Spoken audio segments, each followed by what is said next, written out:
शेख रियाज के अहल खाना पर पुलिस का तशद्दुद, कम उम्र बच्चों को भी नहीं बख्शा गया। इत्तला मिलते ही BRS लीडर अब्दुल मुकीद चंदाने की मुतासरीन से मुलाकात। BRS के सीनियर रहनुमा अब्दुल मुकीद चंदा ने इंकशाफ किया कि निज़ामाबाद पुलिस इनकाउंटर में हलाक होने वाले शेख रियाज के अहल खाना को पुलिस ने शदीद तशद्दुद का निशाना बनाया, जिसमें कम उम्र बच्चों को भी बख्शा नहीं गया।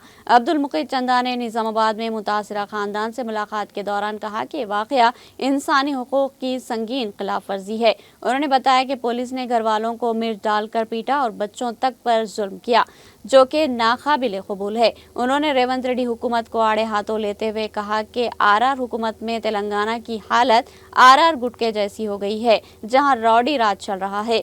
अब्दुल मुकीद चंदा ने मुतालबा किया कि हुकूमत फौरी तौर पर इंसाफ पसंदाना तहकीकात कराए और शेख रियाज के अहल खाना को इंसाफ और तहफ़्फ़ुज़ फराहम करे। पहले मैं इसके बाद इनको ये ऐसा खड़ा करेगा कपड़ा बनी बहुत मोटे। आज हम निजामाबाद के इस घर को आए हैं। मरहूम शेख रियाज जिनका एनकाउंटर हुआ था, मरहूम शेख रियाज, ये उनकी लड़की है। क्या नाम है बेटे आपका? रोहिना सुल्ताना और शेख रेहान, ये दोनों यहाँ पे है। आप देखिए कि मैं सबसे पहले तो ये मजम्मत करता हूँ कि जो पुलिस के जवान प्रमोद का कत्ल हुआ, उस पर हुकूमत की, पुलिस डिपार्टमेंट की नाकामी है। वो लोग ये कहते हैं कि रियाज एक आदी मुजरिम थे, उनके ऊपर केसेस थे, बहुत बड़े, वो जो है बहुत बड़े गुंडे थे। अगर वो ऐसा थे तो फिर आप एक मामूली जवान के साथ उनको क्यों लेके जा रहे थे? आपकी क्या मकसद था? ये पुलिस की नाकामी है। एक पुलिस जवान की जिंदगी जो जाय हो गई, उसके पीछे हुकूमत और पुलिस डिपार्टमेंट नाकाम है। और उन्होंने अपनी नाकामी को छुपाने के लिए मासूम बच्चों पे तशद्दुद किया, उनकी वालदा पे तशद्दुद किया, उनकी अहलिया पे तशद्दुद किया, और इसके बाद इनका ये राज कहीं फाश ना हो जाए, इसके लिए उन्हें गोली मारकर उन्हें जो है खत्म कर दिया। आप इंसाफ के लिए, ये जमहूरियत है। डॉक्टर बाबा साहब भीमराव अंबेडकर ने ये कहा था कि अगर 10 मुलजिम और 10 मुजरिम अगर बच जाते हैं तो परवाह नहीं है, मगर एक बेकसूर को सजा नहीं होनी चाहिए। एक बेकसूर को बचाने के लिए 10 कसूरवारों को अगर छोड़ना पड़ता है तो छोड़ देंगे, लेकिन बेकसूरों के ऊपर जो है जुल्म नहीं होना चाहिए। मुजालिम किस तरीके से होते हैं, आप बताइए। ये बच्ची का क्या कसूर है? ये बच्ची का गला जो है मता गया, ये बच्ची के आंखों में मिर्ची डाली गई, ये बच्ची का क्या कसूर है कि इसके बाप ने? ये लोग परेशान हैं कि ये क्या हो रहा है। अगर ऐसा है तो, अगर ऐसा मारना है, अगर ऐसा माँ को मारना है तो बिल्कुल आप मारिए उन तमाम मुलजिमों के माओं को, उन तमाम मुलजिमों के बीवियों को, उन तमाम मुलजिमों के बच्चों को। आप किसी को नहीं मारते क्यों? यहाँ पर एक मुसलमान तुम्हें ये नजर आया, बुरखापोश खातून, बुरखापोश माँ, बुरखापोश बहन, क्या तुम उस पर तशद्दुद करके अपनी तुम जो है फौजीपन दिखाना चाहते हो, रौडीज़म दिखाना चाहते हो?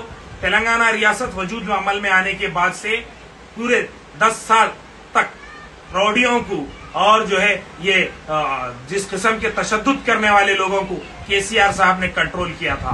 पुलिस के हाथ भी उन्होंने मजबूत करके पुलिस के जरिए से भी काम किया था। आज पुलिस में रिश्वत आम है, रिश्वतखोर बन चुके हैं, और हुकूमत क्या हो रही है, कौन चला रहा है, किसी को नहीं पता। हुकूमत जब से ये कांग्रेस हुकूमत आई है, रेवंत रेड्डी की हुकूमत, RR हुकूमत जब से आई है, ये पूरा RR गुटके के जैसा हाल हो गया है।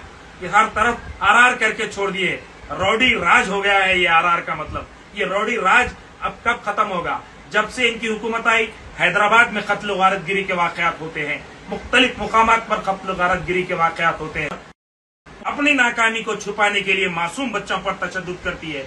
मैं मुतालबा करता हूँ हुकूमत से कि वो फौरी एक जज को अपॉइंट करे, सिटिंग जज को अपॉइंट करके ये तमाम वाकये की तहकीकात करनी चाहिए। सबसे पहले तहकीकात करनी चाहिए कि प्रमोद का कत्ल कैसे हुआ, हुकूमत की और पुलिस की कहाँ पे नाकामी है, उन्होंने क्यों अपनी सही फोर्स नहीं लगाई। जब उसको अरेस्ट करके ले जाया जा रहा था रियाज को, तो उसकी तलाशी क्यों नहीं ली गई? उसके पास खंजर कहाँ से आया, किसने लाकर उसे खंजर दिया? ये तहकीक होनी चाहिए। फिर ये तहकीक होनी चाहिए कि जब रियाज की गिरफ्तारी अमल में आई, तो अमल में आने के बाद جب وہ زخمی تھے، جب ان کے پیر ٹوٹے ہوئے تھے، ریاض کے ہاتھ ٹوٹے ہوئے تھے، ہاتھوں میں ہتکڑی تھی، اس کے باوجود انہیں کس طریقے سے گولی مار کر ختم کیا گیا. کیا بتانا چاہتی ہے؟ اچھا ٹھیک ہے، یہاں تک تو ٹھیک ہے، لیکن کیا اب مسلمانوں کے گھروں کو بلڈوزر لایا جا رہا تھا، اب مسلمانوں کے گھروں تک آیا جا رہا ہے، ان کی خواتین کو اٹھایا جا رہا ہے؟ ارے قصوروار ہے، اسے آپ پکڑے تھے، پکڑیے. اس کو پکڑنے میں بھی ایک مسلمان نے تمہارا ساتھ دیا، ایک آصف نامکاری مسلمان نے ریاض کو پکڑ کر تمہارے حوالے کیا. کیا اس کو یہ معلوم تھا کہ تم اس طریقے سے کریں گے؟ اس کو نہیں معلوم تھا، لیکن تم نے ایسا کیا.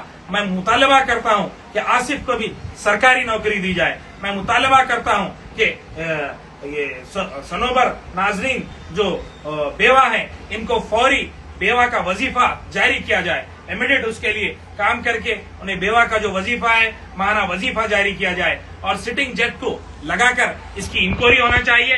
تمام جو ہمارے جوان اپنی جان کو ہتھیلی پر لے کر عادی مجرمین کے ساتھ کام کر رہے ہیں، ان کی جانوں کی حفاظت ہونی چاہیے.